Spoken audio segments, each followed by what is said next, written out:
સુરતના ડિંડોલી ખાતે લગ્ન પ્રસંગમાં ફાયરિંગનો મામલો, આરોપી ઉમેશ તિવારી પોલીસ કબજામાં। સુરતના ડિંડોલી વિસ્તારમાં લગ્ન પ્રસંગ દરમિયાન ફાયરિંગની ઘટના પ્રકાશમાં આવી છે। આરોપી ઉમેશ તિવારીએ નીચેના તાલે નાચતા નાચતા પોતાની લાયસન્સવાળી રિવોલ્વરમાંથી 5 રાઉન્ડ ફાયરિંગ કર્યું હતું, જેમાં 2 વ્યક્તિઓને પગમાં ઈજા પહોંચી હતી। ઘટનાની ગંભીરતાને ધ્યાનમાં લેતા પોલીસે તાત્કાલિક કાર્યવાહી કરી અને ઉમેશ તિવારીની અટકાયત કરી છે। રિવોલ્વરનું લાયસન્સ રદ કરવા પ્રક્રિયા શરૂ કરવામાં આવી છે। પોલીસ તપાસના અનુસંધાને જાણવા મળ્યું કે પિસ્તોલ હોસ્ટેલમાં મૂકવાના પ્રયાસ દરમિયાન અન્ય 2 રાઉન્ડ ફાયરિંગ થઈ ગયું હતું।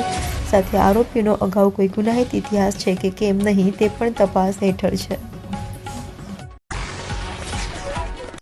ગઈકાલે રાતના 11:15ની આસપાસ ડિંડોલીમાં સાંઈ શક્તિ સોસાયટી છે। આ સોસાયટીમાં એક ફાયરિંગની ઘટના બની હતી, જે અનુસંધાને પોલીસે તરત જ એફઆઈઆર નોંધી હતી।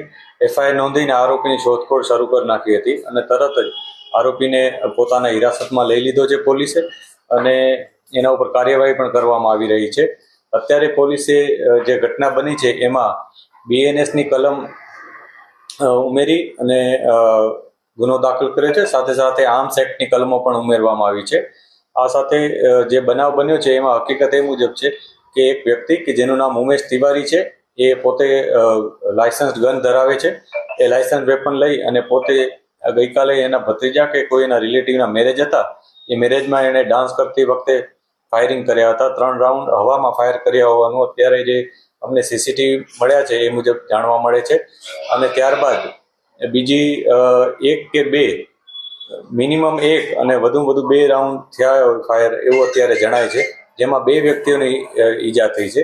એકનું નામ છે સંતોષ દુબે, કે જે પોતે ફરિયાદી પણ છે આ ઘટનામાં, જેના પગમાં ગોળી વાગી છે, અને એક છે વિશ્વકર્મા, બિરેન્દ્ર વિશ્વકર્મા, એને પણ ગોળી વાગી છે। તો આ 2 જણાઓને જે ગોળી વાગી છે એ બાબતને લઈને પોલીસે ગુનો નોંધ્યો છે, અને જે એણે લાયસન્સ ધારક જે વ્યક્તિ છે એને જે રૂલ્સનું વાયોલેશન કર્યું છે અને જે કેરલેસનેસ બતાવી છે એ બાબતે પોલીસે કાર્યવાહી કરે છે।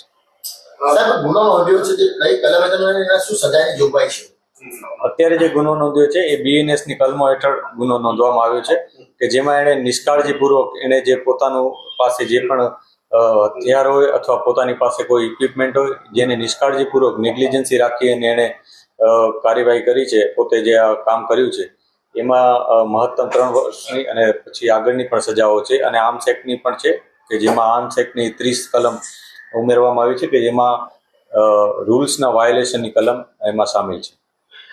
ફાયરિંગની એફઆઈઆર કોપીમાં એવું લખાયું છે કે હથિયાર સરખું કરવા જતા કોઈ કારણસર ફાયરિંગ, પરંતુ સીસીટીવીમાં સ્પષ્ટ દેખાય છે કે હવામાં ફાયરિંગ કરે છે અને ફાયરિંગથી લોકો ઇજાગ્રસ્ત થાય।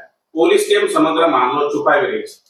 આ જે ઘટના બની છે એમાં જે ફરિયાદી છે, આ ફરિયાદીએ એવું જણાવ્યું છે કે પિસ્તલ કે વેપન જે હતું એ સરખું કરતા આ બનાવ બન્યો છે।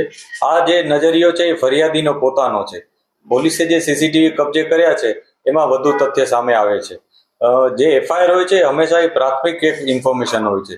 એ પ્રાથમિક ઇન્ફોર્મેશન એટલે એમાં કોઈ વધારે તથ્યને અવકાશ નથી કે એવું કોઈ બનતું નથી। જે પણ તથ્ય હશે એ ચોક્કસથી સામે આવશે। એણે હવામાં ફાયરિંગ કર્યું છે તો એના માટે પણ અમે જે કાર્યવાહી છે એ કરીશું, અને જે પુરાવા અમને મળે છે એ મુજબ જ આગળની તપાસ